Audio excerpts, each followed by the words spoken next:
I'm currently using the Power Glide version of the IronCobra pedals, which has a cam here that provides more leverage for a louder stroke, almost a dead 90-degree cam, so it's all torque. It's really a hard hit.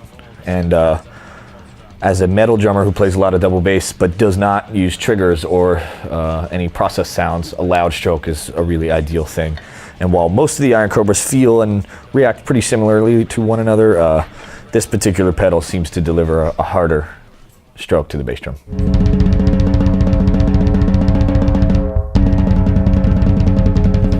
Since I started using the Cobra Coil add-on on the pedals, it's the kind of thing you don't notice right away, maybe, but you feel it more, especially halfway through the gig when you realize that you're not nearly as fatigued as maybe usual.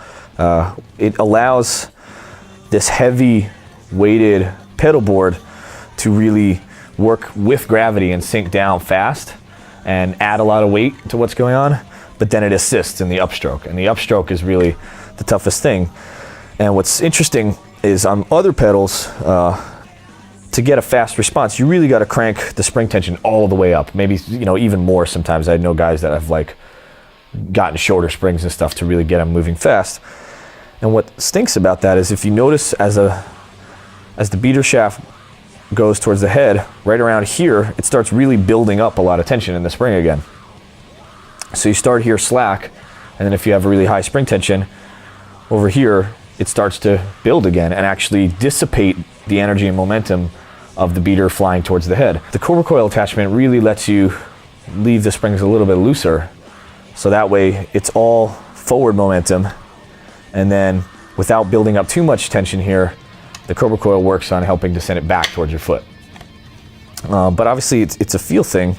You go through different phases and it's adjustable, so you can slide it back if you want to feel it more, and you can slide it forward if you want to feel it less.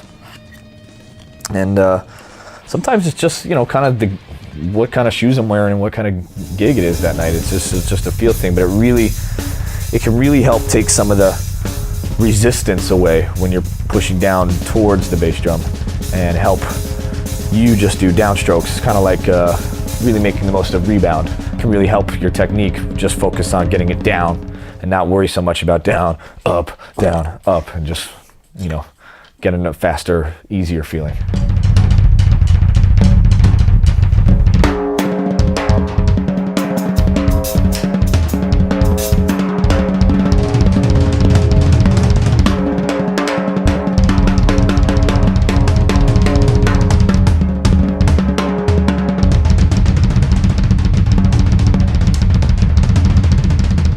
Another conversation I've been having a lot recently with other guys that play a lot of bass drums is talking about the big trend in pedals right now of direct drive, all steel, super lightweight, minimal resistance. And I don't really believe that that's an ally as far as bass drum pedals. I think that if you relate your foot technique to your hand technique and think about things like Muller method and velocity stroke, they require a pendulum effect of like centrifugal force and the balance between your muscular exertion and rebound.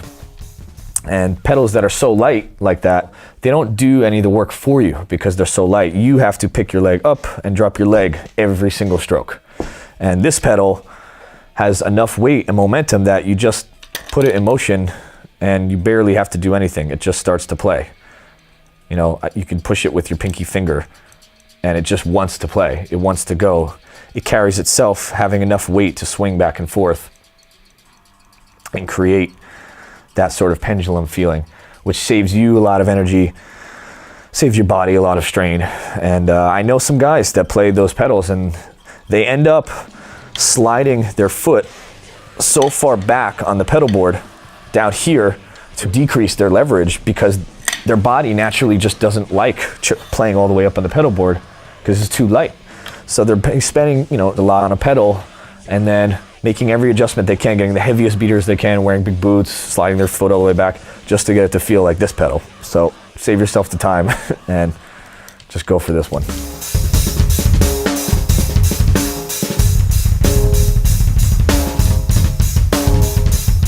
I'm pretty picky about pedal adjustments, and I actually do need certain things. IronCobra's perfect for that reason. You can really adjust everything. And a big thing for me is keeping my pedal board as high as I can get it. I really like as much leverage from the pedal board as I can get. And in order to adjust that, most pedals on the market, you can adjust that, but you can't adjust that independently from the angle of the beater. And I really don't want the angle of the beater to change. I like it about 45-degree angle. And then another big adjustment, most pedals, what they do is this beater, they'll have really tucked in far to the left, so it's hitting the bass drum center. And then they have the slave beater hitting the bass drum left of center. So you really, all of a sudden, start to get very two distinctive tones. You get a center sound and a left of center sound. And you don't hear it so much live, but mic'd up, you can really, you hear the boop, bip, boop, bip, boop, bip, boop, bip, boop, bip, boop. You know, it's just the two different feelings. And this one is great because you can very easily take the right beater and pull it out. It already comes a little offset, but you can increase it a little more. So they're both equally off center. So you get a more consistent, even sound and naturally cleaner sounding double bass and cleaner sounding strokes. And those are the two big adjustments that I just can't live without.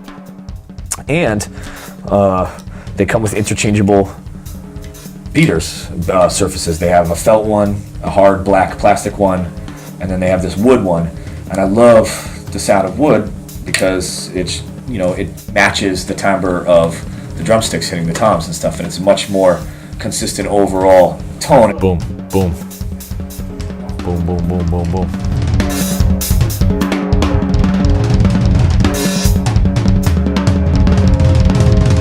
If you're into heavy metal, you know that a lot of your tom fills involve a lot of kick drum. You fill in the last 2/16 notes or the first 2/16 notes a lot with bass drums. And when you get this uber clicky or uber soft and fluffy bass drum sound and then these really wet, great sounding toms, your fills end up sounding kind of like or and you don't get this nice clean, which is what everybody wants. You have wood in your hand and wood on the pedals. It really balances the sound a lot, balances the volume. It's really smart. It's a great thing to have.